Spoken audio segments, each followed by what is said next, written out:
This is the Ohio AgNet from the Voice You Know with the News You Trust studio, sponsored by BASF.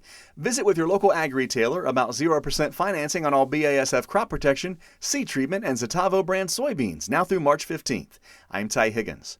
The Ohio Agribusiness Association Industry Conference is happening this week in Columbus. Had a chance to visit with one of the keynote speakers yesterday, Arlen Suderman with StoneX. He talked with attendees about the opportunities and challenges in a Trump economy. My first question was, what is a Trump economy? Well, I think a Trump economy is defined by constant change. He uses that to his advantage in negotiations, whether it be his political opponents or with other countries, but that also leaves a lot of uncertainty in businesses not knowing what to expect, consumers not knowing what to expect. So I think it's one that is a focus on individuals and on businesses versus on government doing things. But in order for those businesses to be able to survive, they have to have some certainty. So now ahead of the midterm elections, we'll see if he's able to give us some certainty instead of uncertainty. I'm not sure we've seen this much uncertainty in agriculture in a long time. Yeah. I want to end on a positive note. So we'll start with the challenges. What are the challenges facing farmers in a Trump economy? Well, I think right now what the challenges we're facing is we have low crop prices. We're in that part of the cycle now. We've overproduced what our demand is. We're no longer the low-cost producer in the world. We have Brazil, who we helped to build their agriculture 30 years ago, and now they can grow 2 and sometimes 3 crops on the same ground each year. They have a cheap currency, so when they go to sell it, it's cheaper for other countries to buy from them than from the United States with a strong dollar. And so we're trying to build alternative markets, meaning I think the real future is in value added. So whether that be biofuel, whether it be protein demand is skyrocketing, not only here, but in the world. Why not devote more energy to that, where we can add value to our commodities? Arlen Suderman with StoneX, our guest from the Ohio Agribusiness Association Industry Conference in Columbus. Appreciate your time. Thank you. Thank you. Let's check the forecast, brought to you by Seed Consultants. Simply better performance. Online at seedconsultants.com. Here's Ryan Martin. As we move through your Wednesday, winds are going more straight west, which means unlike yesterday, where we actually ended up with a little bit of flow coming off the Great Lakes, like Lake Michigan, and getting all the way into northern Ohio, I think today's lake effect cloud cover is going to be strictly limited to extreme northeastern parts of Ohio. So we are going to be looking at better sunshine potential over the entire state, but still brutally cold. Reinforcing shots of cold air coming in for tomorrow and Friday. That may increase our lake effect in northern parts of Ohio just a little bit. And then going into the weekend, another round of cold air coming in, this time leading to a clipper overnight Sunday night into Monday. Could give us a coating to an inch of snow there before going back mostly dry Tuesday, Wednesday. I'm Ryan Martin. Thank you, Ryan. Optimize your planter for every pass this season. Join Precision Agri-Services, Inc. for their planter clinic on Thursday, February 5th in Minster. To learn more and RSVP, call 419-628-4167 or go to precisionagriservices.com. When you think about a debt-to-income ratio in farm country, you might not think it's very positive, but there's some data that says otherwise. Joel Panorwood has the story. We often hear bad news when it comes to finances in farm country lately, but USDA's annual Rural America at a Glance report does contain a specific topic of focus where debt to income in rural areas was studied and some positive findings there. And Tracy Farragon, as a research geographer with the Economic Research Service, says that measure, associated with buying power, similar to income itself, has some indications. Rural areas have consistently had relatively low debt-to-income ratios, and as measured by the share of rural counties that has low debt-to-income relative to the share that has high debt-to-income. The trend opposite in urban areas, a positive thing for rural America, she says. Part of that is that if you have low debt to income, it can impact things like access to credit, which can allow households to smooth economic shocks. Credit just not for the sake of credit, but also to build assets over time and enhance financial standing. And when you look at it as an aggregate measure for the county as a whole, it can suggest similar things for an entire area. For instance, a lower overall debt to income ratio may make rural counties more resilient to economic shocks and stresses, such as those brought about by the COVID-19 pandemic. Talking debt to income ratios in rural America with Tracy Farragon of the Economic Research Service. I'm Joel Panorwood reporting. Joel, thank you. There's technology helping farmers get an insight of what's happening inside the bin year-round. Joe Everett tells us more.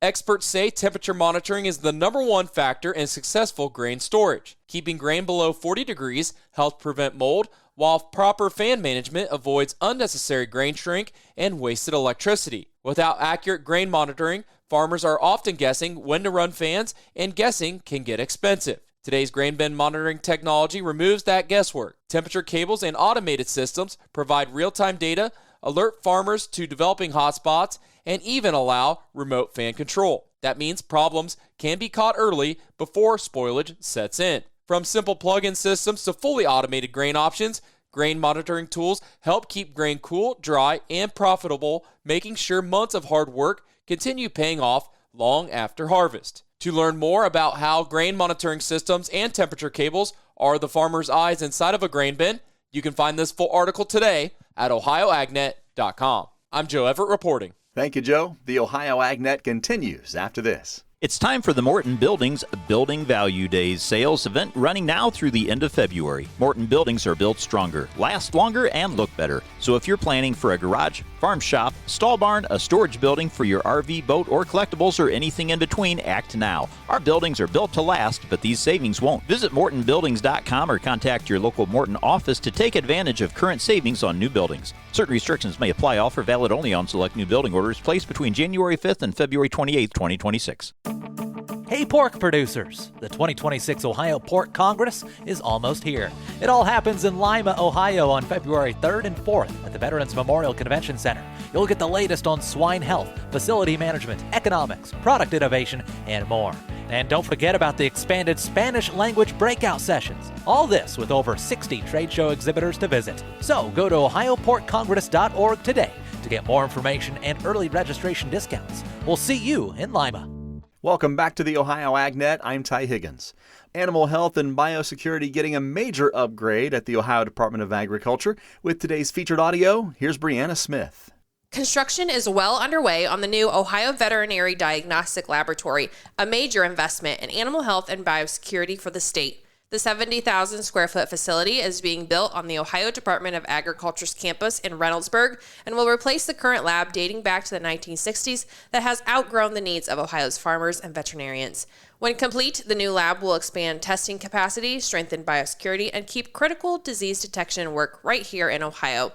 To talk more about the project, we're joined by Brian Baldridge, Director of the Ohio Department of Agriculture. Thanks for joining me, Director Baldridge. Can you give me an update on how construction is going on this project? Yeah, and if you're out on the east side of Reynoldsburg, here on the east side of Columbus, if you're driving by, you can actually witness it. And a lot going on. The walls are up, the roofs are on. The plastic so that the workers can work inside as we're dealing with a cold day here in Ohio. But a lot of work going on, and our end date is December of 2026. So obviously we're under a year now, so we're excited about that as far as construction. But a lot of pieces of that puzzle are going and moving, and we're just excited about that $80 million investment into Ohio agriculture and what it means for our future here in Ohio. So with this new diagnostics lab, what are some of the capabilities that are coming? How will that benefit our livestock producers here? So as we look at the demand on our lab that served us well for almost 60 years, our current ADDL lab, our animal disease diagnostic lab, we know that that lab, as I said, served us well. It's had 3 different renovations over the years. But right now we do about 500,000 tests for our agricultural industry, our livestock industry especially. And we know that we're only doing about 30% of the tests needed in our agricultural livestock community here in our state. So obviously from a standpoint of just opening up capacity to make sure that we're doing everything possible to serve the agricultural folks here in Ohio, and also streamlining the processes, bringing in more technology, the more efficiencies. Think about, now as the doctor, my doctor tells me how bad my cholesterol is, I can get on my phone and look at my charts and look and see what my numbers are. And, some of those pieces of the puzzle that are going along with this new lab are also technology changes that make it easier to access for our producers, more at our fingertips, so that producers, farmers can make those decisions for their operations more in real time. they need to move some, say, if we're talking about poultry, if they need to move birds, if they need to start making some decisions as far as if they do have some major sickness going on into a barn, they can make some real-time decisions more efficiently, more time efficient. So those are all important. It's what the industry has wanted, along with the increased incapacity as far as, just being able to step it up and have more efficient workspaces, make it more user-friendly for our staff here that, as we look at these cold winter days, our labs are open, even though a lot of other things are shut down here in our state, but our laboratories are open, serving the agricultural community and their needs. So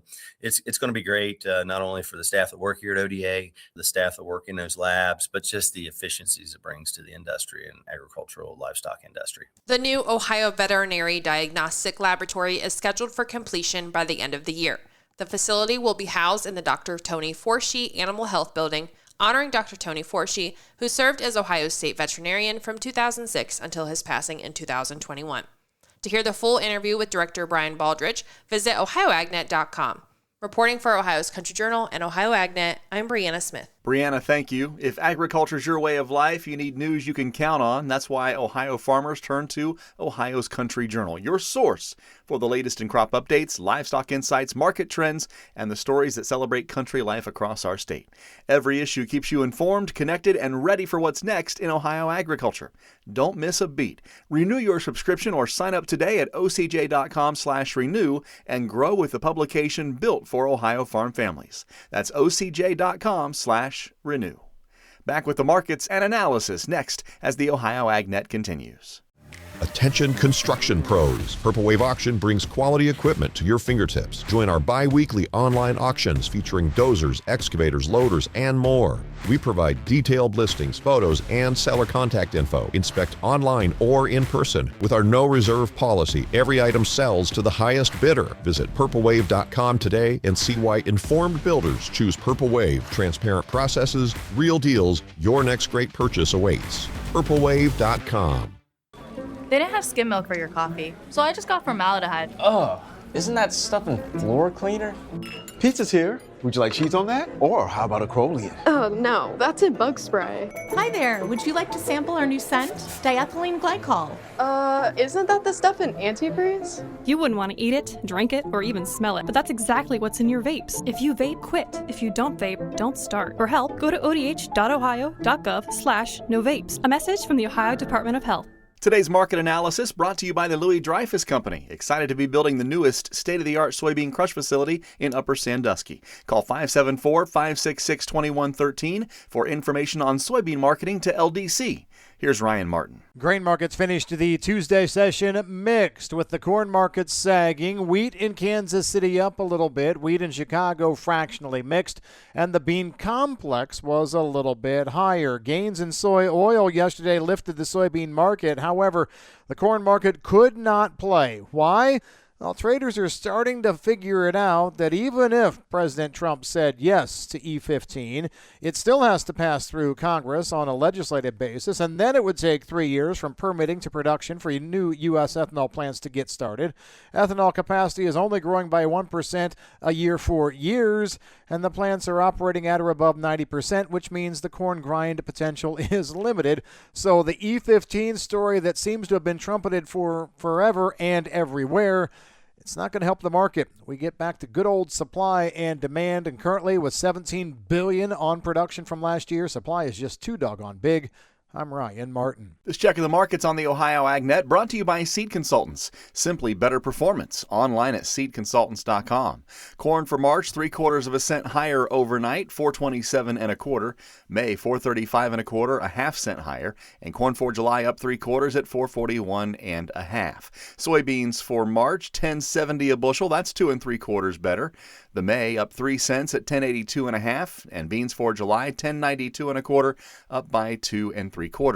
July wheat up a half cent, 5.44 1/2. September 5.58 3/4 and 3/4 cent to the plus side. After yesterday's close, live cattle for February down 42 cents at 235.60. April 237.40 down 60 points. Feeder cattle for March, 362 even, down 60. April off 55 at 360.65. Lean hogs for February up 75 points at 89.05, and April 96.82 up a dime. For the Ohio AgNet, I'm Ty Higgins. We'll see you down the road.